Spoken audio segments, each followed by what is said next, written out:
Today we're going to go over the removal of the hood. This is something that you may need to do if you're going to do extensive work to the engine, such as I'm fixing to do, pull the engine out. It makes it easier if you need to do some radiator work. Not necessary really, but it does make it easier. This is really something I only recommend if you're doing, like I said, major engine work where you're going to be all around this engine doing all sorts of stuff or pulling it out of the car. Then it becomes very viable to do so. So we're going to start with getting the markings on the mount points so that we know where to go back when we go to put it back on the car. You of course want to do this before you break anything loose. The two mounting points are at the front of the hood, at the hinge. You're going to need to mark each one of those. So you can see there's the right hinge. So I'm going to take a wax pen, and you can pick these up at hobby stores. Put you a mark, and put you another mark so that you know where that was. You can even do a bit of an outline. That way you know where it was, like that. But you do want to get you a couple of straight line marks in a few places. This one here wasn't as straight as I'd like it to be, but it should mark. Do have to kind of bear down a little bit to get it to leave a mark. The better you mark it, the easier it is to go back on and get it right back in the same place. Now you also have the hood struts that you can take loose, either only at the hood or you can take them completely out if you wish. I will most likely be taking these completely out whenever I take the hood off. During the process of just getting the hood off, I will just take them loose here. Once I'm down to my last bolt, I will actually pop that off, leave the last bolt while I support it, and I'll have someone support on the opposite side, and we will lift it up and off once we take loose the last bolt completely, and we'll set it somewhere in the shop, or you can put it on top of the car if you wish. Whatever works for you. Just be sure you put something to protect the other part of the car as well as the hood so that you don't damage it. Just like the other side, I'm going to mark this side.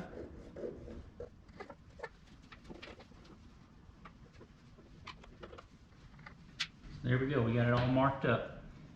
As mentioned before, this is a wax pencil. They're also known as a porcelain pencil or a fabric pencil. They help mark things, but yet are easy to clean off. Here, once again, we're just going to mark a spot, and then this will come off nice and easy with soap and water. These 6 bolts down here for the hinges are a 13mm head. At this point, I'm just going to break them loose. I'll back out only 2 of them completely. And I'll leave the lower one on. That way the weight of the hood pulling down will actually put tension against this upper plate, so I don't have to worry about it trying to teeter-totter and tear up this bolt hole. As with any big jobs, you want to get you some sort of method that works for you, whether it's little containers or whatever, to keep all your bolts separate. Such as this hood, it's going to be off for several days, if not several weeks, depending on how this project goes. So I want to make sure that I don't get things mixed up from the hood to the engine to anything else that I wind up taking off during this project.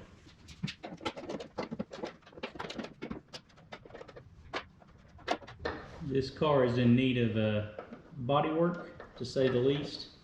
So I'm not real worried about my fenders too much, but if you have a nice car and you're doing something like this, be sure and use fender covers. They will save you a lot of headache. When it comes to the struts here, just a thin flathead screwdriver is all you need to really work these off. You should be able to get the little metal clip, retainer, whatever they want to call it, off. This one here is kind of catching against the hood, so I'm going to leave it where it is. Once I've slid it so far forward, it's definitely not grabbing the pin anymore. Technically I can slide it off once I do that. Just support the hood when you do that, otherwise it's going to, of course, fall back down on you. One strut is not enough to hold it up. So like the other side, we're supporting it. We're ready to pop this in. Just be careful with your moving around. They could slide out on you. Be sure and don't let go until you know it's in place. So to give clarification on the clip, because it was kind of hard to see in the other parts of the video, I want to let y'all see this up close. As you can see in there, you got the 2 metal pieces from the circlip here, or the circular clip, that slides on. this here is what I was talking about with the screwdriver. Just slide it in underneath, and you can kind of get it worked up. And as you work it, you should be able to slide it back towards the top. You have these little grooves you can see there.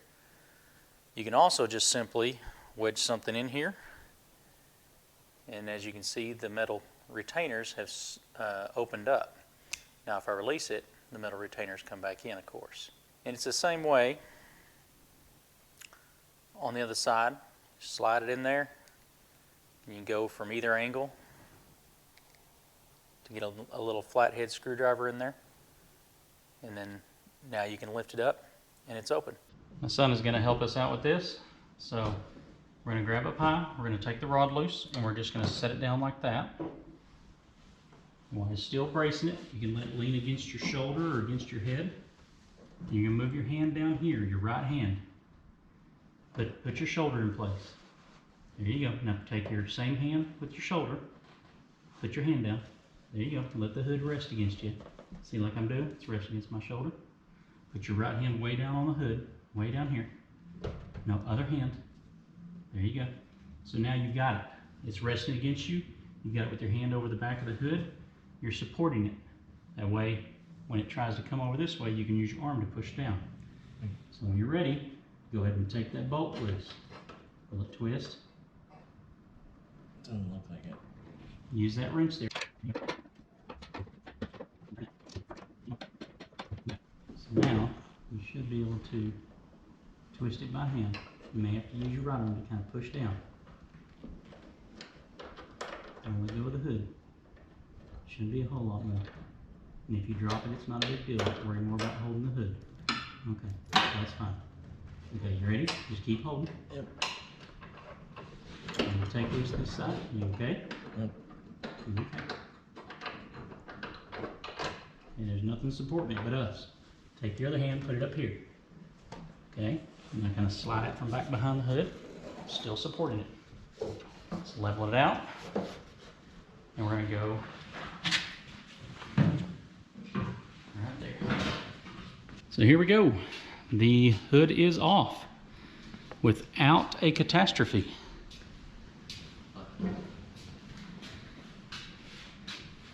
It's always a nerve-wracking moment when you take the hood off and when you go to put it back on. You always got to worry about damaging it in some way. But there we are. We got our hood braced up, back out of the way. Got it sitting on a nice rug back there to keep the tips of the hood not getting damaged. It's also resting on a wood-topped shelf, so the wood should give a little bit if it needs to. So, as I said, this one needs a little work, but if you've got one that's in real good shape and you're wanting to really be careful and not mess that hood up, be sure and get you nice cushions, some sort of foam or something, and that will make your day a lot easier and a lot less stressful. And our next step is get going on pulling this engine and transmission and all the other goodies out of here.